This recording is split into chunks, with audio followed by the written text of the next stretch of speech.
Welcome back to the channel, everyone. I haven't uploaded a video in a few weeks because I've been doing a lot of little fiddly things for roadworthy and also getting the car running. So that's what today's episode is going to be about. It's going to be about getting the FJ45 running for the first time in around 3 or 4 years. So with that out of the way, let's just get straight into the episode. Alright, so the first thing we're going to be working on here is doing all the wiring in the engine bay and up under the dash.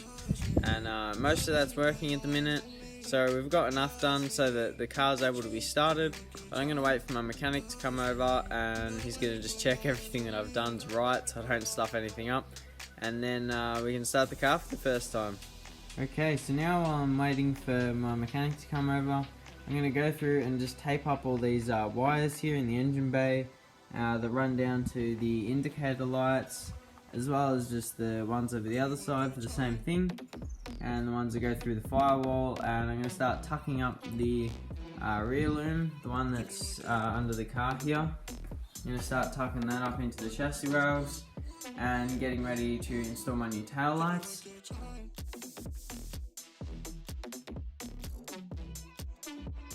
Okay, so I just got the first side of the wiring done. It's all wrapped up nice and looks good, and that should protect it pretty well. The new indicator lights came with this plastic sleeve here, which made it a nightmare to wrap the wiring, but it should protect it from the inside of the fender here. As well as we had to run our own earth off of the indicator lights due to the fact that my guards are fiberglass, and they would have assumed that they were steel, so that it would get a ground straight off the steel guards to the chassis. But because mine are fiberglass, we had to run our own earths on both sides. Over the other side, I haven't done anything yet, but I'll now move on to taping this up, and I won't bore you with that, so I'll just skip ahead to when I've done that. Alright, so I've got all these wires taped up and everything now. So I've got both sides done and all up under there. Okay, so we got all this wiring down here that goes to the fuel sender and then runs down and does all the tail lights and goes to the gearbox for the gearbox sensor, as well as I think it's the handbrake light and some other stuff. But now I've cleaned up the terminals over there. The rest of them are a bit janky, but there's not a lot I can do about it. I might do that later. So now what I'm going to do is just wipe down the whole loom with some paper towel just to try and get any dust off, and then I'm going to wrap it with some electrical tape just over what I've already done. And then later on we're going to cut the back of the loom off and wire in the tail lights.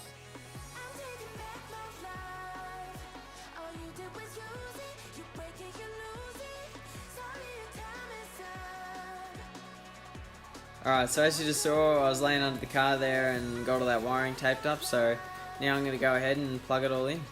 Alright, so I got the exhaust all installed here now. Just put the old exhaust back on. I'm probably going to replace it later on, but for now this will do just to get the car on the road. So now we're going to turn over the motor and just try and get some fuel up into the carby.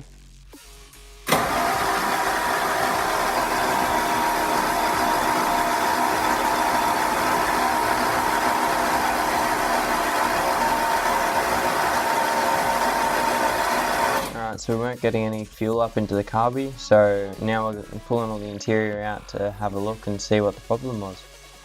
Alright, so as you can probably see behind me here, we got the interior completely gutted pretty much. I've pulled the seats back out, the fuel tank out, all the fuel lines are out, and that was because when my fuel tank had gotten cleaned and sealed, they had missed the actual vacuum pipe and it had been rusted shut. So we've just capped that off now, and we've unscrewed the drain plug and screwed in a barb fitting into the bottom of that. So we're going to be using the drain plug as the vacuum line essentially. So that's the fuel pump is going to suck the fuel straight out of the bottom of the tank into the thing, which probably isn't that great, but as long as I chuck a couple fuel filters in it, it won't really do anything. No crap will get into the motor from there. So I'm going to start time-lapsing, chucking all the fuel tank back in.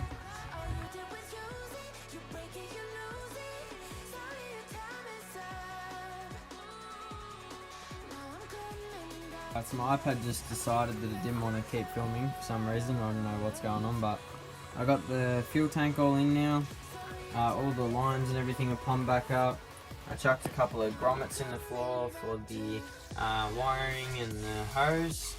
I chucked a grommet around the little fuel line that comes up through the floor there. They're all reconnected in the engine bay. I just got all the spark plugs in there hand tight at the minute, just so no moisture or anything gets in. But yeah, so probably tomorrow night my mechanic's going to come back over, torque up the spark plugs and chuck all the spark plug wires back on, and then we'll put a bit of fuel back in the fuel tank, and hopefully we should just be able to crank it over and start it. But my mechanic's just going to come over and check that I do it alright. I don't think there's too much that I can stuff up, but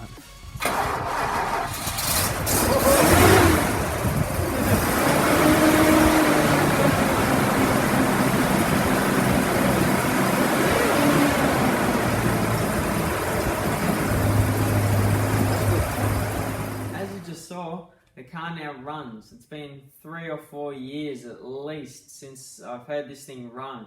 And now I'm going to take it for the first test drive. It's the first time I've ever driven the car, and I'm going to do a few laps around the driveway.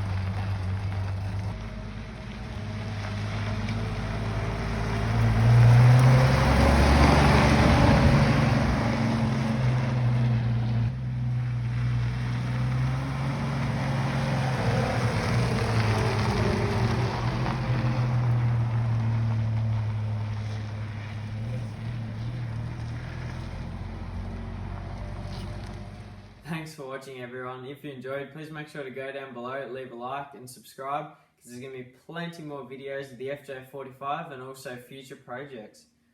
So with that out of the way, I'll see you guys in the next one.